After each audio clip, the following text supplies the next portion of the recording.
आपके मन में क्या विचार आता है जब आप क्रिस्टलाइज्ड, दानेदार या सेमी सॉलिड हनी देखते हैं?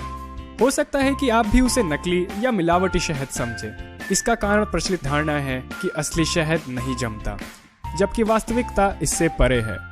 वास्तविकता ये है कि शहद का दानेदार होना एक प्राकृतिक गुण है। प्राकृतिक शहद छत्तों से निकलने के बाद कुछ दिन या महीनों बाद दानेदार हो जाता है। दानेदार या क्रिस्टलाइज्ड होने की गति उन फूलों पर निर्भर होती है जिससे मधुमक्खी नेक्टर लेती है। उदाहरण के लिए, अगर मधुमक्खी ज्यादा नेक्टर सरसों के फूल से लेती है तो वो शहद जल्दी क्रिस्टलाइज्ड हो जाता है, जबकि अकेशिया या जामुन का शहद जमने के लिए महीनों या सालों हो जाते हैं। दरअसल शहद दानेदार होकर अपने आप को सुरक्षित कर लेता है, इसलिए शहद कभी भी खराब नहीं होता। इजिप्शियन पिरामिड में पाया गया शहद 3000 साल बाद भी खाने लायक था। हाँ, वो शहद क्रिस्टलाइज्ड रूप में ही मौजूद था। अफसोस की बात तो यह है कि हमारे पढ़े लिखे समाज में भी एक गलत धारणा प्रचलित है। वो भी क्रिस्टलाइज्ड शहद को नकली या मिलावटी समझते हैं, जबकि शहद के हर लेबल पर इसके बारे में लिखा होता है। इस गलत धारणा के कारण बाजार में कुदरती शहद मिलना कठिन हो गया है। जो लोग प्राकृतिक शहद बेचते हैं वो परेशान हैं, जबकि जो लोग सिंथेटिक या डीनेचर्ड शहद बेचते हैं वो खुश हैं। अक्सर कमर्शियल ब्रांड्स प्राकृतिक शहद बेचना पसंद नहीं करते। शहद को क्रिस्टलाइजेशन से बचाने के लिए शहद को गर्म किया जाता है, अल्ट्रा फिल्ट्रेशन किया जाता है और उसमें रसायनों का उपयोग भी किया जाता है, या सीधे नकली शहद जैसे कॉर्न सिरप या राई सिरप का उपयोग करते हैं, जो कभी भी क्रिस्टलाइज नहीं होता।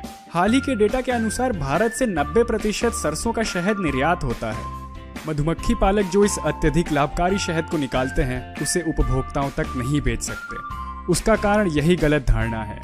इसलिए उनके पास एक ही विकल्प है कि वो शहद को एक्सपोर्टर को बेच दें, वो भी सस्ते दामों पर। जबकि विकसित देश जैसे अमेरिका और यूरोप में ये गलत धारणा नहीं है।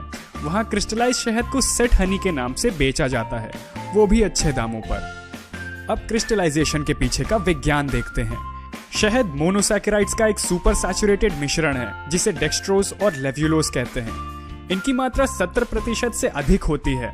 जब शहद मोम से बने हुए स्वच्छ छत्तों में होता है तो वो तरल पदार्थ होता है, क्योंकि मधुमक्खी छत्ते का तापमान लगभग 35 डिग्री बनाए रखती हैं। जब शहद को छत्ते से बाहर निकाला जाता है तो डेक्सट्रोज, जो कम सॉल्युबल होता है, मिश्रण से क्रिस्टल के रूप में अलग होना शुरू हो जाता है, जो सफेद या हल्के रंग का होता है। ये क्रिस्टलाइजेशन या दानेदार होने की गति 4 फैक्टर पर निर्भर होती है, जिसमें सबसे प्रथम है फूलों का प्रकार, क्योंकि हर फूल के नेक्टर में डेक्सट्रोज और लेव्युलोज की मात्रा अलग अलग होती है।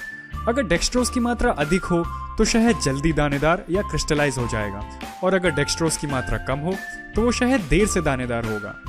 दूसरा महत्वपूर्ण फैक्टर शहद में पाए जाने वाले इम्प्योरिटीज हैं, जैसे डस्ट, पॉलन और वैक्स पार्टिकल्स, जो न्यूक्लियाई ऑफ क्रिस्टलाइजेशन बन जाते हैं और शहद को जल्दी जमाने में मदद करते हैं। टेम्परेचर भी एक महत्वपूर्ण फैक्टर है। कम तापमान शहद को जल्दी जमाता है, इसीलिए विश्व के किसी भी शहद के लेबल पर लिखा होता है कि शहद को फ्रिज में ना रखें, क्योंकि शहद को फ्रिज में रखने पर शहद जल्दी क्रिस्टलाइज हो जाता है। शहद के लेबल पर यह भी लिखा होता है कि शहद अगर क्रिस्टलाइज हो जाए तो उसे गर्म पानी या धूप में रखें, क्योंकि 40 डिग्री तापमान पर पहुंचकर शहद वापस तरल या लिक्विड हो जाएगा। एक और फैक्टर पीरियड ऑफ इमोबिलिटी है। अगर आप शहद रोजाना उपयोग करते हैं तो वो शहद जल्दी नहीं जमेगा, क्योंकि रोजाना बॉटल हिलने से क्रिस्टल सेटल नहीं होंगे। लेकिन अगर शहद को अधिक समय के लिए रख दिया जाए तब शहद जल्दी जम सकता है। क्रिस्टल बनने की गति से शहद का टेक्सचर तय होता है। अगर क्रिस्टल बनने की गति अधिक हो तो कई छोटे छोटे क्रिस्टल्स बनेंगे और क्रिस्टलाइज शहद स्मूथ टेक्सचर का होगा। अगर क्रिस्टल बनने की गति धीरे हुई तब क्रिस्टल बड़े होंगे और शहद का टेक्सचर ग्रेनी होगा। लेकिन अच्छी बात यह है कि किसी भी क्रिस्टलाइज शहद को आसानी से लिक्विड बनाया जा सकता है, उसे गर्म पानी या धूप में रखकर। लेकिन ध्यान रखें कि शहद को 45 डिग्री से अधिक गर्म ना करें, वरना शहद की गुणवत्ता जाती रहेगी। तो अगले समय जब भी आप क्रिस्टलाइज शहद देखें तो उसे नकली या मिलावटी ना समझें, बल्कि लोगों को सच्चाई से अवगत कराएं। हमारा मानना है कि लोगों तक तभी प्राकृतिक शहद पहुंच पाएगा जब वो इस गलत धारणा से बाहर आएंगे।